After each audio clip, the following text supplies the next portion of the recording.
How's it going, everyone? Welcome back to IPL 5 here in Las Vegas, Nevada at the Cosmopolitan Hotel. And I'm Golden Boy TW, joined by a very special friend of mine who's actually my boss, Kevin Naki. How you doing, buddy? Doing pretty good until you said your boss afterwards, because that just like took it down a notch after the. I know, after the hype. Hey, he's my friend, but I have to say it because he's also my boss. I really don't like this guy, but I can't admit it on camera. He's kind of a mean person, guys. Just throwing it out there. No, but in all seriousness, though, Kevin, thank you for joining me once again. Yeah. It is a pleasure. And, you know, Kevin actually casted Shootmania at the beginning before I got there with Josh. So Josh actually went off and, like, ate a sandwich or something like that. Yeah. He'll be back later. That's kind of what, like, that's the default action of Josh. When he's not around, he's probably eating a sandwich. That's basically it, yeah. Kind of what I've come to expect from him. But anyway, so I'm going to be around for at least a couple of matches. So hopefully you guys will be able to stick around while I commentate. I don't want to sound like a big shot or anything like that, but I was the guy who initially put forth that letter that said Shootmania is pretty cool. We should probably pick it up as a title. So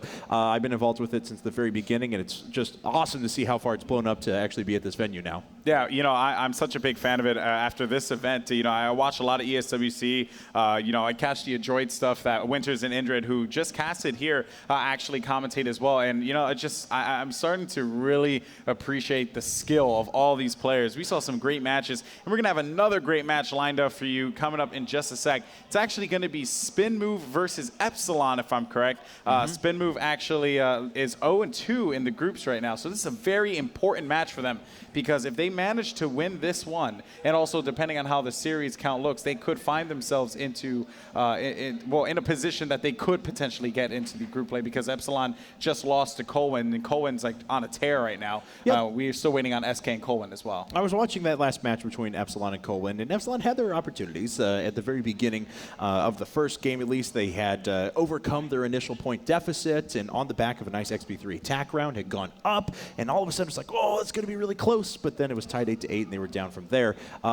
Actually, you guys can vote right now on which teams that you would like, or that you think are going to win. If you vote early, and you vote often, if you vote early, you actually vote for the underdog, then you will actually accumulate points. The highest point getter for our entire event here at IPL 5 across all of our games is actually going to win an Origin PC. So you can either vote on IGN.com, or you can vote on our iOS app by searching for IGN Pro League on the iTunes App Store. Yeah, you know what? Funny thing you mentioned that. We've been using the Origins all weekend for the casting booth here, and yeah, I really like it. I can't wait to buy mine. I'm very excited to own, and this isn't like any marketing thing, because I've had horrible computers in the past, and I'm finally, like, for the first time in my life, actually going to own a decent computer, which is going to be great. We are getting this guy to the dark side. No. Obviously, this guy, all your console fans right now are sitting back and like, no, you can't do it. Well, they all play League and StarCraft, though, which is pretty insane. Like, all the console Call of Duty, Halo players, and Gears, they all play everything. We love it all. That's why that's what makes us cool. The cool kids. Yeah, of course, I am joking. We love all esports. We really do. I don't care what game you come from. If you support competitive gaming and tournaments like this, then you're a friend of mine. Yeah, for sure. Now, how have you been doing, by the way? I know that you have been casting over at StarCraft, and the action's been pretty intense, right? Yes, it has been. Well, the tournament is very, very biased. Or if you guys are not familiar with StarCraft, of course, it's very biased towards one of the three races right now, Zerg, in terms of overall results. We actually do have 4 players left in the entire tournament, though, 2 Terrans, 2 Zerg, so you guys certainly can check that out at the same time. But the tournament's been going well. It's been fantastic to see all the fans come out for it, and it's great to be casting Shootmania again here, though. I'm really excited about this. I haven't done this in a while. Yeah, you know, we've been having some great matches, like all weekend. Our wildcard qualifier actually was pretty intense. We had Fnatic versus Dignitas at the final to determine who got into group play. They will be playing a little later today in Group B, but it was a real crazy close match. Granted, it did go 3-0, but the matches were very good. Like, you know, you can't look at the series score and say, oh, they got swept or got destroyed. It was just a good matchup nonetheless, and I tell you, I'm very much pumped to see what Fnatic does into group play. But on top of which, we have Colwyn that's just tearing through the competition right now. Also, SK Gaming, that you know, they look a little rocky.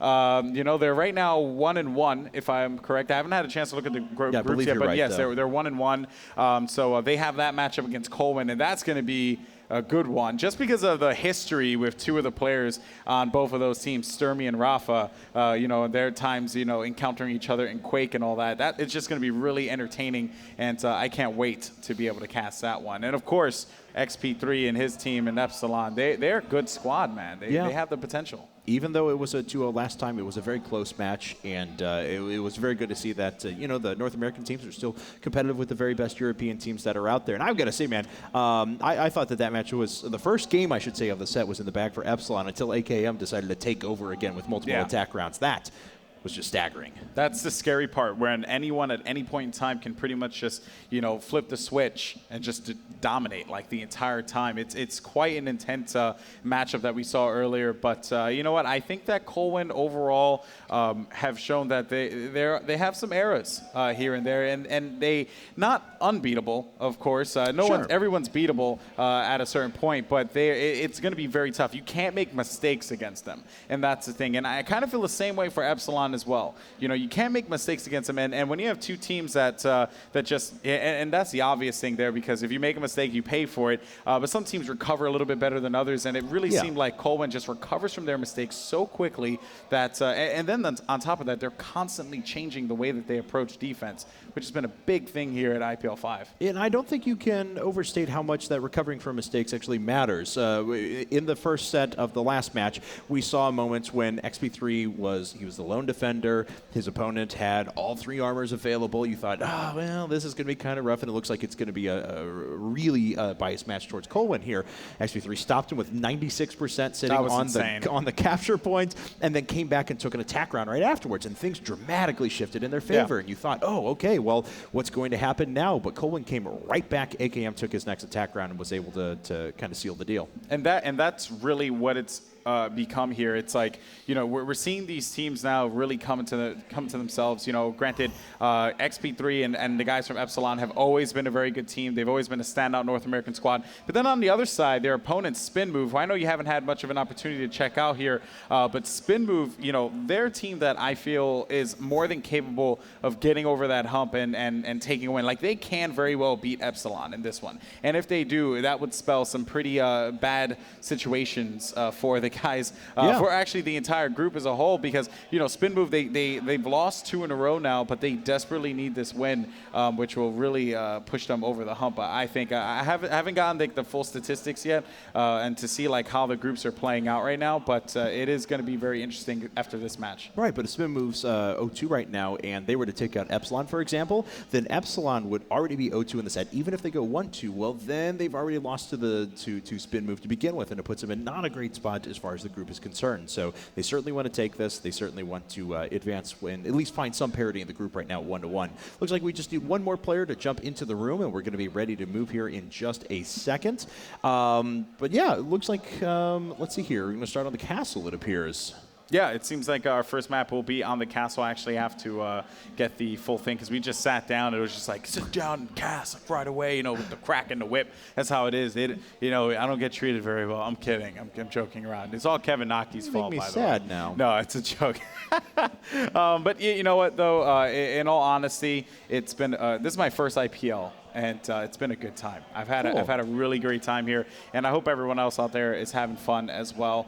We've seen a lot of activity over at the free play area, and if you haven't had a chance to check out Shootmania yet, please do so. You can go to www.shootmania.com, sign up for the beta, and get your opportunity to play the game, because the new beta 2 is going to be coming out, and there's a lot of new things. I interviewed Julian earlier today, Mr. Badger from Ubisoft, from Nadio, and we were talking about it. So lots of great things that are going to be coming down the pipeline for Shootmania. That's right. A lot of cool additions, some of which we've heard about, and we have to keep secret at the moment, but that you'll definitely want to pay attention to. And then that game releases right around the corner, too, and you should start seeing this on more competitive circuits, and we're certainly looking forward to that and starting to see how the competitive scene develops. Now, of course, we're a little bit biased. The competitive scene is quite strong in Europe. There are some great European tournaments that have been doing it, but what we're starting to see is that those North American tournament competitors, can actually hang with the best in Europe. So hopefully that trend is going to keep continuing. we'll start to see more tournaments prop up here too. Oh yeah, for sure. And I think it's just a testament to how much these players have been putting into it. XP3 and Epsilon have been doing a great job of making sure they're practicing constantly. Complexity's another team that has been putting in the work as well. Spin Move, can't forget about them. We saw Monomaniacs here as well. That pretty much just they did the best that they possibly could.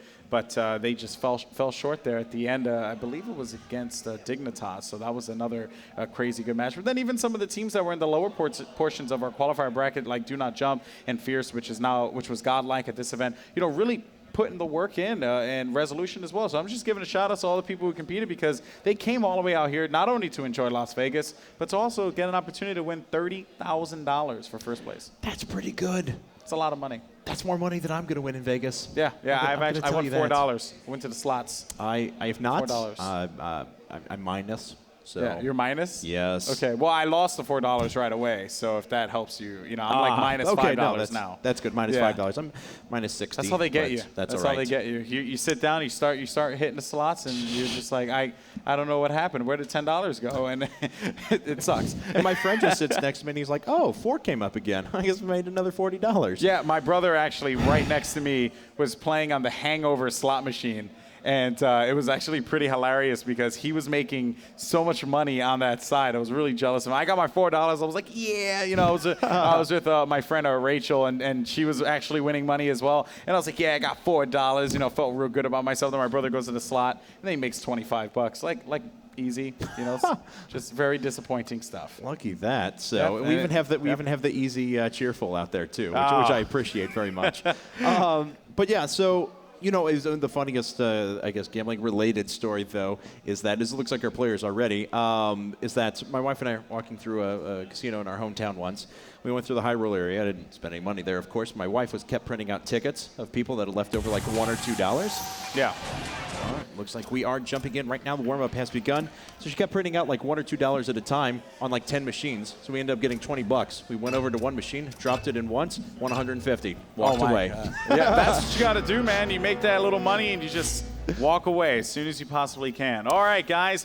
Well, here we go. We're going to have Epsilon versus Spin Move, and we're going to be kicking things off here with Nutrigrain on Castle.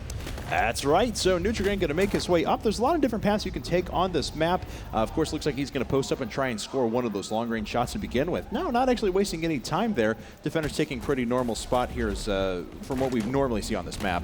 Oh, yeah, for sure. Is Nutrigrain now putting a shot down over by XP3, not able to connect with that one. Rockets flying all over the place here.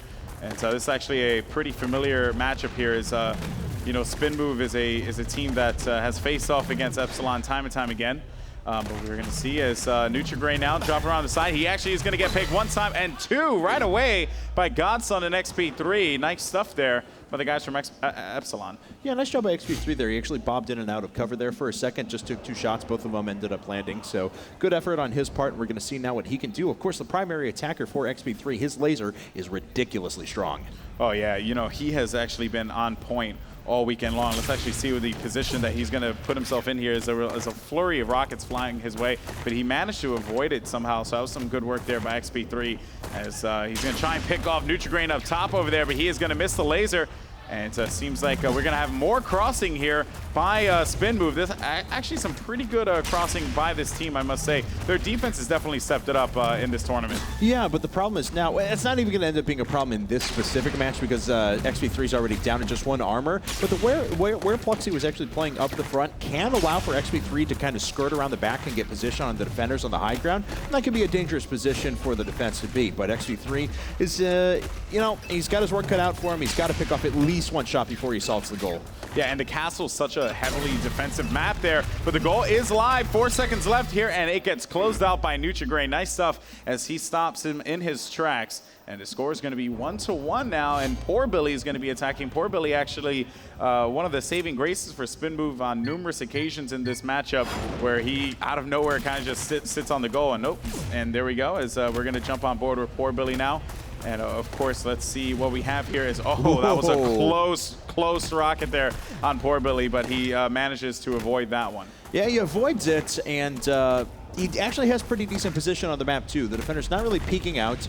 A few spam rockets thrown off to the left just to see what they can find, but, you know, poor Billy's in a pretty decent spot. He has split the defenders. Nice shot by Gills there, actually keeping him kind of pinned down in the lower quadrant of the map. Yeah, it is actually a tough map to attack in because of the fact that you're fighting an uphill battle, and there's really only 3 ways you can get up there, and the third way being on top of the spawn, which is a tough jump to make because of the timing and coordination. But poor Billy, though, with 2 shots as he took out Godson in XP3. Now it's going to be up to Gills here against poor Billy. Can he do it? The goal is going to become live with 1 armor left. Poor Billy's going to be in a position where he needs to do something, but Gills coming up clutch with the stop against poor Billy. Very well done. I mean, poor Billy made it close. He was down to just 1 armor, picked off 2 great shots, a 22-meter shot off to the side, an 18-meter shot in front of him, and was looking in pretty good position to take the round, but Gills on a way to come back there, and now we'll see how he does on the attack. Yep, Gills on the attack here. Of course, you always got to see that flurry of rockets that are flowing by on Gills here.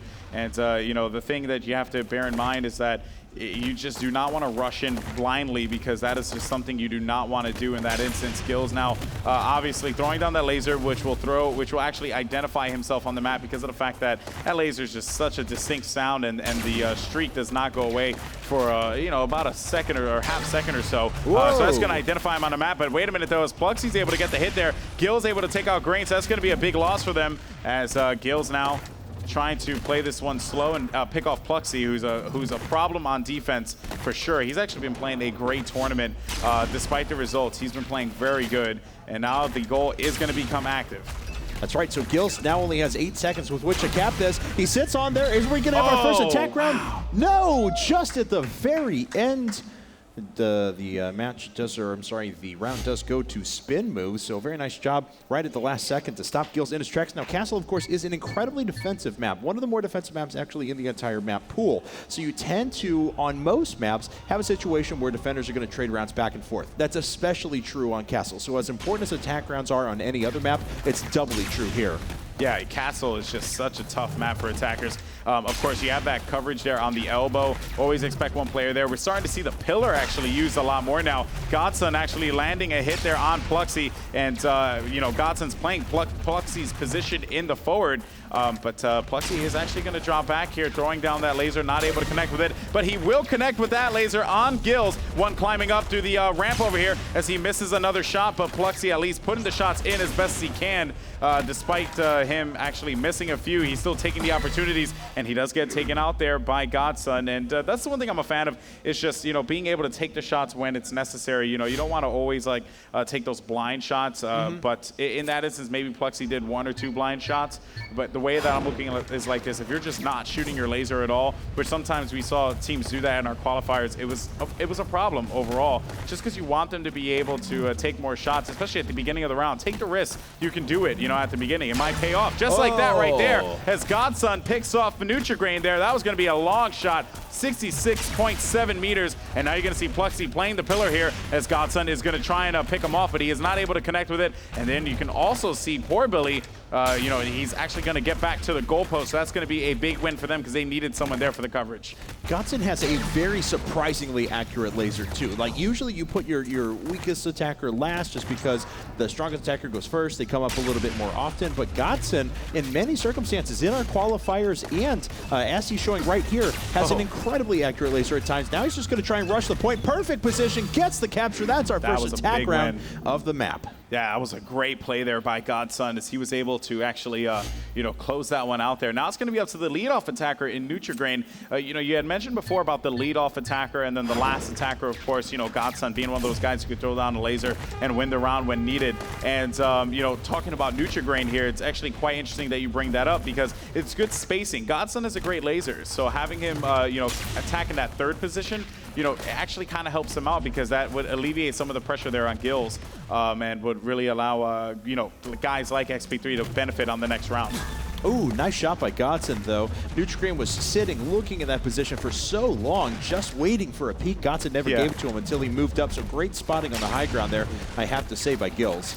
Yep, and Gill's now actually trying to zone him out here, and he is able to get the shot, a short 7-meter shot there. Nice work by Grain, and the goal is going to become live in just about 2 seconds. It is going to be a 1v2. Never mind, 1v1. It's going to be 1v1 with 1 armor left as Grain now gets the shot there on the toe of Godson, takes him out. Wow. Nice stuff, 4-3. Nutrigrain wins the turn. XP3 on the attack for Epsilon. Playing for Bosnia and Herzegovina himself. That is Nutrigrain, and that's an effective way to get your team rallied back in. We mentioned before that you've got to be able to shake off mistakes. You can't let a successful attack round get to you too much, and Nutrigrain showed that he certainly wasn't going to allow it to do that. Yep, and we're seeing the positions on the overhead there. You know, a lot of things to take away from that is that the defense for both teams is not changing all that much. It's about who's making that mistake first. We talked about that before the match began, you know, with Colwyn and how, you know, when they make their mistakes, they adjust as quickly as possible. And in this instance, it almost seems like as soon as that mistake is made, you know, whether it's Epsilon or whether it's, you know, spin move, they pay for it right away. XP3, though, he's not able to put the shot there on Pluxy. He is actually going to get pegged once by Pluxy, and he is now going to be able to take him out. It's going to be a 1v2 with 2 armor left. This is still a very winnable situation for XP3.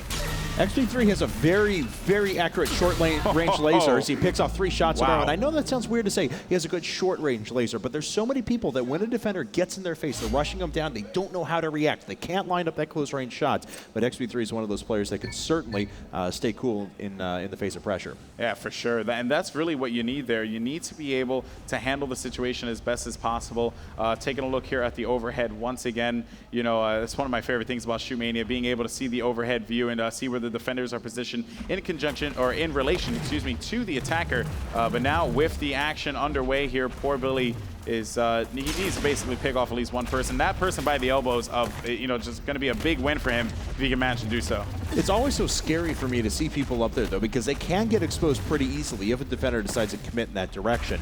Poor Billy kind of pays for it, though. He's taken a shot from XP3 and Godson so far. Comes back and picks off Godson, but he's still got his work cut out for him. Wow. Lands directly on top of a shot from Gills, and it's a 6-3 advantage now for Team Epsilon. You know, earlier we had actually saw Colwyn, you know, coordinate where they place their rockets, which is something that is pretty cool to see, because oftentimes, you know, all the top teams are really doing that now, but that is such an important thing because you have to take into consideration, all right, where is this attacker going to move? Is he going to be, you know, jumping up? Is he going to be, you know, moving low ground? Like, he's going to be taking advantage of cover, and you have to position your rockets accordingly so that this way, you know, you can cover all your grounds. And you can see it here as Gills has to do a lot of slick maneuvering because of the position of the rockets. He is able to pick one off, though, and avoiding a rocket just barely, but that one actually is going to catch him there. 14-meter shot after following up that 39-meter shot that he just managed to nail there, and it is going to be Gills versus, that will be Poor Billy, and it's going to be a 1v1 here, and Poor Billy's pushing up a lot aggressively on this pillar, but he gets taken out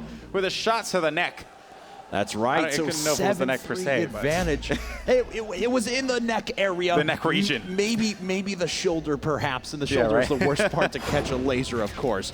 But now Pluxy really has his work cut out for him. He's got to take back not just one round here, but really Spin Move's got to take back another one right after that, too. Yeah, this is going to be a big win here for Pluxy if he manages to do so. Take a look at the stats real fast. Pluxy is playing a great defensive game at 0-4, 0 for the attack side. He is able to nail one there at the laser on a 47-meter shot there, and avoiding the rockets narrowly, as you're going to see some pressure being applied by XP3 and Godson here. No one's playing the pole position because they have no reason to drop back there. It's better to just rush down as best as you can. Pluxy's not being chased. He can't seem to land these lasers now, as he does take out Godson. So that's going to be a big hit for him. And jumping up around, he might be able to land this one on XP3. Can he do it? But he's going to go for the cap instead. 7-4. Nice stuff by the guys from Spin Move. Pluxy coming up big once again. He's just been having a great tournament, man. You know, he came on board as a defender for Spin Move because Nutrigrain and Poor Billy were like viewed as those attackers, but he really has come into his own and comes up clutch when it is absolutely necessary. And I could not be more proud of a player like Pluxy. And it's been a pleasure to be able to cast his game. So let's see as Godson now is going to answer back for Epsilon, perhaps. Okay, well, we'll see if he can do just that. But, you know, we mentioned that this is just the start for Spin Move. They don't just have to land that attack round. They now have to defend and come back with another attack round right afterwards. Because right now, Epsilon only needs 2 more rounds. Those can be defensive if necessary in order to take the match. There it is, a good defensive round, a very quick round there. Godson goes down at 7-5, still in favor of Epsilon. That's right. You can see there the 3 attacking rounds here by all 3 members of Epsilon. That's the key number to keep in mind here. Now, if Nutrigrain manages to come up big with a win here, that's going to be a good look for the guys of Spin Move because they really do need this at this time. Pluxy coming up big with that round win was going to be a big boost here for the morale of this team. Let's see if Nutrigrain can add on that now and make this into a 7-6 game. And they, like you said before, have to follow it up with defense. And don't forget, Nutrigrain was the person last time who, after the quick round from XP3, was able to land a successful attack round of his own. But he goes off to a quick 0-3 start, immediately picked off there by Epsilon. 3 shots in a row, and we are on map point now for Epsilon for the next few rounds. Yep, and Epsilon in a position to take this game, which is actually, you know, it's a reality here. You know, Epsilon looking really good. Obviously, you know, the defense of Spin Move needs to step up right now. You can see here where the defense is going to be lining up here. So let's go ahead and jump on board with XP3 now, as he is going to be pretty much just trying to get at least 1 shot off and hitting those like pre-lasers, as it was said earlier by Winters, because it's true. You know, you have to time that lasers and aim in spots where you think people are going to be at, but look at the reflexes there by XP3 taking out Nutrigrain. Then another shot there landed on poor Billy, and it's going to be XP3 versus Pluxy. Pluxy came up clutch before, but XP3 could just close it all right here, and he needs to be careful as Pluxy gets taken out, and that's going to be game number 1. Nice stuff there by the guys from Epsilon. All right, guys. Well, we're going to go ahead and move to a quick break. We're going to load up our next map here in just a second, but don't go anywhere. Game number 2 between Spin Move and Epsilon coming right up after this.